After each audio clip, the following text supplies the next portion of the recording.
Bud Abbott, Costello, Judy Garland, A Jester's Serenade. A medieval musical comedy adventure also starring Basil Rathbone, Dick Foran, and Arthur Treacher. Once upon a time in the kingdom called Viridian there lived two jesters named Bartholomew Bart Montague and Lancelot Lance Finnegan. Bart, Bud Abbott, seems content with his role as a jester, whereas Lance Costello is more ambitious and dreams of becoming a knight. Bart kind of laughs it off and dismisses this ambition as just a fool's dream and tells Lance to put on his cap and bells and tights and get ready to make the audience laugh at the annual festival. The kingdom of Viridian is ruled by Malachi Blackthorn, Basil Rathbone, a former sorcerer who rules the kingdom like a tyrant, although he allows certain festivities to take place because he knows that's what the people want, though he doesn't enjoy the merriment of the people. Following Bart and Lance's performance at the festival, which includes their trademark routines like the Jonah and the Whale skit, where Lance tries to tell a joke about Jonah and the whale, only for Bart to constantly interrupt him. This skit ends with applause from the townspeople. Next, we are introduced to Melody, Judy Garland, a young woman whose enchanting voice captivated all who heard it. She sings this beautiful, heartfelt song that catches the attention of Bart and Lance as they watch from afar. As the song ends, no one with the exception of Bart and Lance applaud her. To the horror of Bart and Lance, King Blackthorn and his soldiers incites the crowd to ridicule her, believing her enchanting voice to be black magic. The soldiers and the townspeople laugh, jeer, boo, and hurl insults and the inevitable eggs and rotten vegetables at the poor girl. Humiliated and heartbroken beyond belief, Melody runs off the stage in tears. Bart and Lance then run off to follow her. Melody runs to one of the tents used by performers where she begins to cry. Bart and Lance hear her heartbreak and decide to go in and comfort her.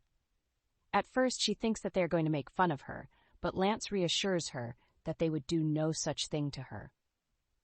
Lance tells her not to cry anymore and even gives her a handkerchief to dry her tears, only for him to pull the seemingly endless handkerchief by mistake, a blunder that seems to put a smile on Melody's tear-stained face. Bart and Lance tell her that she has a beautiful voice and that it should be looked upon as a gift and not as a curse as the king and the townspeople of Viridian claimed it to be.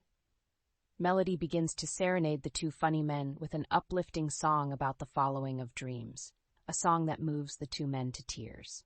Now, thanks to this bit of motivation, Lance becomes more determined than ever to follow his ambition to become a knight. Bart, hesitant at first, then decides to join Lance on his journey to become a knight. Enter Goodhart, Arthur Treacher, a beggar who is abused by Blackthorn's soldiers only for them to be scolded by Garrett, Dick Foran, the captain of the guards. Goodhart seems to know a good deal about what it takes to become a knight. Goodhart takes Bart and Lance under his wing, teaching them the ways of knights. This includes horseback riding, swordsmanship, bravery, and chivalry. Comedy ensues as they have a bit of difficulty getting their training right the first time round. Melody, who witnesses their training, is amused through it all. Months later, once their training is complete, they become protectors of Melody. Lance even threatens anyone who dares to harm her in any way, shape, or form that they would have to answer to him. When Garrett, the captain of the guards, arrives, Bart and Lance expect to fight him. But Garrett quells that by stating that his intentions are strictly honorable. With their protection, Melody begins to use her voice to begin motivating the townspeople into turning against the tyrannical King Blackthorn. Melody's voice becomes a rallying cry for hope and resistance, igniting a spark of revolution among the oppressed citizens. Blackthorn catches wind of this rising resistance and decides to nip it in the bud, so he orders his soldiers to bring both Melody and Garrett to him alive and unharmed. Later that night, as Bart, Lance, Garrett, Melody, and the townspeople enjoy a night of merriment filled with song and dance, Blackthorn's soldiers begin to attack the village where this party is taking place. There they manage to capture Melody and Garrett and set the village on fire on the way out as a deterrent to anyone planning a resistance. Bart and Lance feel defeated. Goodhart gives both Bart and Lance the motivation to go after Melody. Back in Blackthorn's seemingly impenetrable fortress, Blackthorn tells Melody that he sent Garrett to spy on her. Garrett dismisses it as a lie. Melody doesn't want to believe this revelation, as he too decided to help rally the townspeople against Blackthorn. But Blackthorn reinforces this claim until Garrett strikes Blackthorn in the face, only for his fellow guards to beat him up even further. He then orders him to be imprisoned in the dungeon to await execution by being publicly beheaded. Blackthorn then gives Melody an ultimatum to either use her voice in complete devotion to him and against the rebellion she and her friends have created, or be imprisoned in the dungeon for the rest of her life.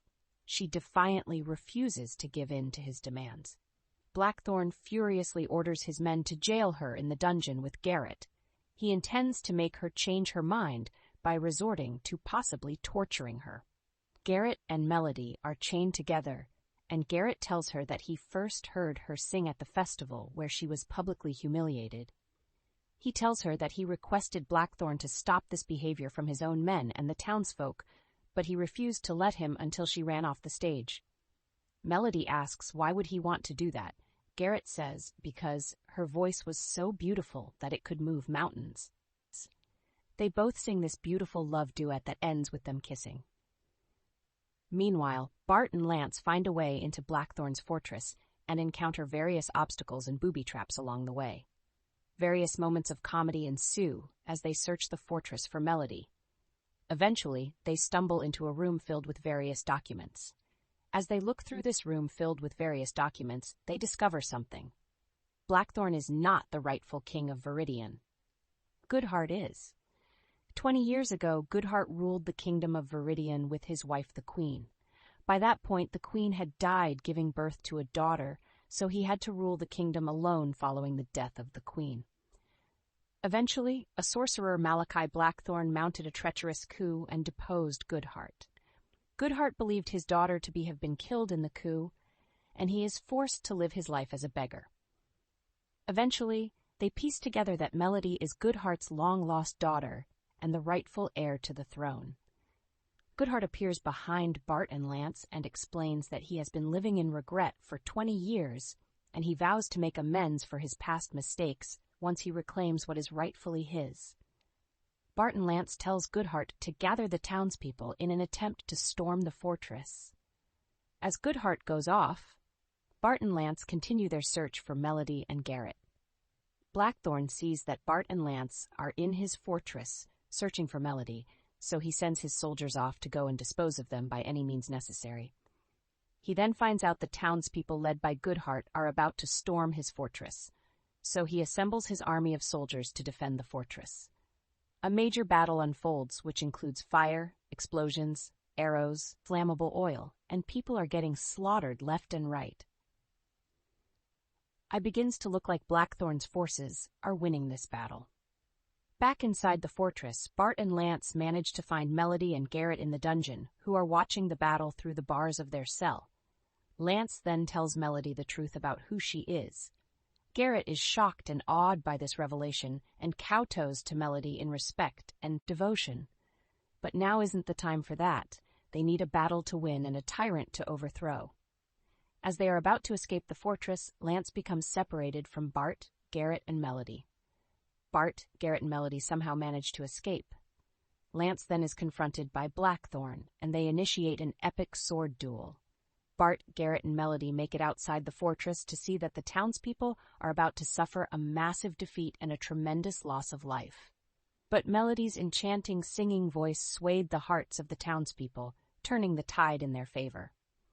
Garrett then reveals the truth that Melody is in fact a princess, and Goodhart is her father, the rightful king of Viridian. The townspeople kowtow to her. Goodhart is finally reunited with his daughter, who he believed to have been killed in Blackthorn's coup 20 years ago. With Garrett joining in the battle, Blackthorn's army is defeated. All the while, Lance and Blackthorn are still dueling. Bart, Garrett, Goodhart, and Melody watch on in anticipation, hoping that Lance will finally defeat the tyrannical king. But it seems that Blackthorn has the upper hand. But thanks to his skills as a jester, Lance manages to make Blackthorn miss his footing, and he slips and falls to his death off the side of the castle walls. With the death of Blackthorn, Goodhart can finally reclaim the throne that was once taken from him. Goodhart's first order of business is to strip the surviving members of Blackthorn's soldiers of their ranks and to be imprisoned in the dungeon. Garrett then proposes to Melody to be his wife. She accepts. Afterward, Goodhart appoints Bart and Lance as his loyal knights and guardians of Princess Melody, and her soon-to-be husband, Garrett, as a token of gratitude for their bravery and loyalty, ensuring that peace and harmony would reign in the kingdom once more. A large celebration takes place as everyone cheers the return of the rightful king and his heir. Bart and Lance walk out wearing knight's armor. Lance is having a difficult time moving in it and falls over. The end.